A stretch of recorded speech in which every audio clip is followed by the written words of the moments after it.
اعوذ باللہ من الشیطان الرجیم بسم اللہ الرحمن الرحیم۔ شب بارات کی فضیلت اور نوافل۔ شب معظم کی 15ویں رات کو شب بارات کہا جاتا ہے۔ بارات کا مطلب نجات کی رات ہے۔ اس رات کی خصوصیات یہ ہے کہ اس رات میں اللہ تعالیٰ اپنے نیک بندوں کو اپنی خصوصی رحمت سے نوازتا ہے۔ اس رات ہر امر کا فیصلہ ہوتا ہے اور اللہ تعالیٰ مخلوق میں تقسیم رزق فرماتا ہے۔ پورے سال میں ان سے سرزد ہونے والے اعمال اور پیش آنے والے واقعات سے اپنے فرشتوں کو باخبر کرتا ہے۔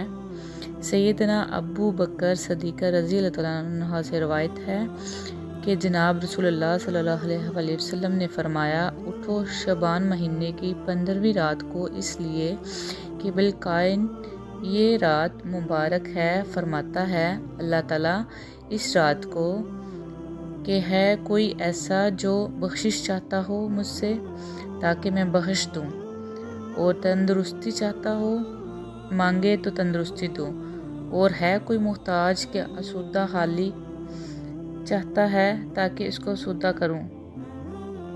چنانچہ صبح تک یہی ارشاد ہوتا ہے۔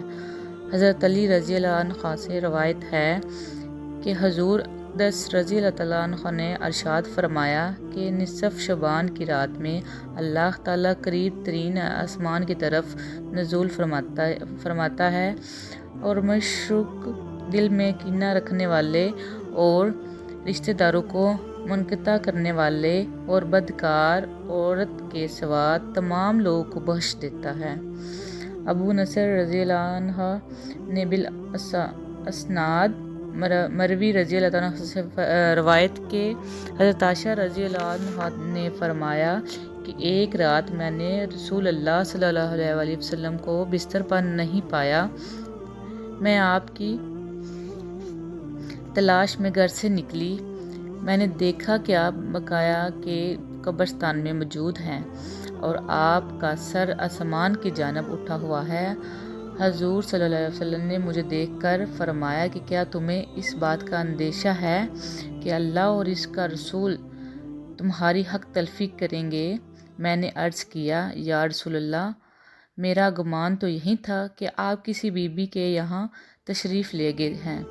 حضور صلی اللہ علیہ وسلم نے فرمایا، اللہ تعالیٰ نصف شعبان کی رات میں دنیا کے آسمان پر جلوہ فرما ہوتا ہے اور نبی کلب کی بکریوں کے بالوں کے شمار سے زیادہ لوگ کی بخشش فرماتا ہے۔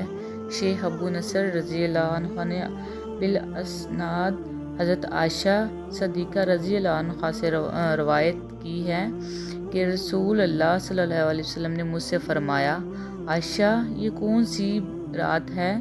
انہوں نے فرمایا، اللہ اور اس کے رسول ہی بخوبی واقف ہیں۔ حضور صلی اللہ علیہ وسلم نے فرمایا، یہ نصف شعبان کی رات ہے۔ اس رات میں دنیا کے اعمال، بندوں کے اعمال اوپر اٹھائے جاتے ہیں، ان کی پیشی بارگاہ رب العزت میں ہوتی ہے۔ اللہ تعالیٰ اس رات بنی کلب کی بکریوں کے بالوں کی تعداد میں لوگ کو دوزخ سے آزاد کرتا ہے۔ تو کیا تم آج کی رات مجھے عبادت کی اجازت دیتی ہو؟ میں نے عرض کیا، ضرور۔ پھر آپ نے نماز پڑھی اور قیام میں تخفف کی سورۃ فتح اور ایک چھوٹی سورت پڑھی۔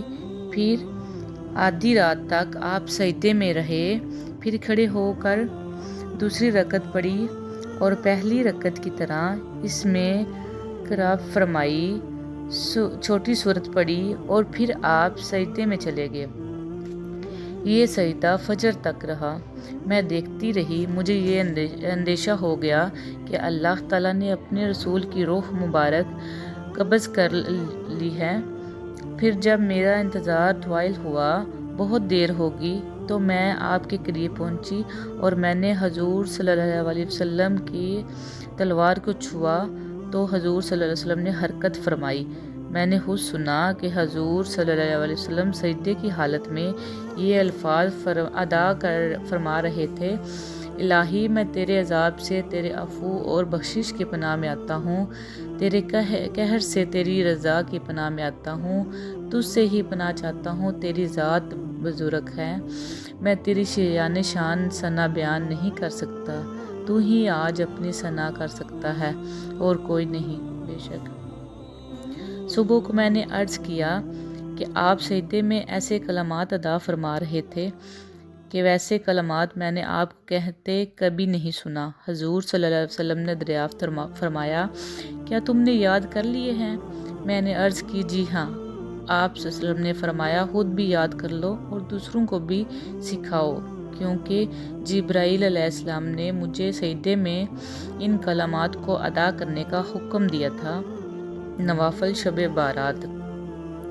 شب بارات میں جو نماز سلف سے منقول اور ورد ہے، اس میں 100 رکعت رکھتے ہیں، 1000 مرتبہ سورہ اخلاص کے بعد، یعنی ہر رکعت میں 10 مرتبہ قل هو اللہ احد پڑھی جائے۔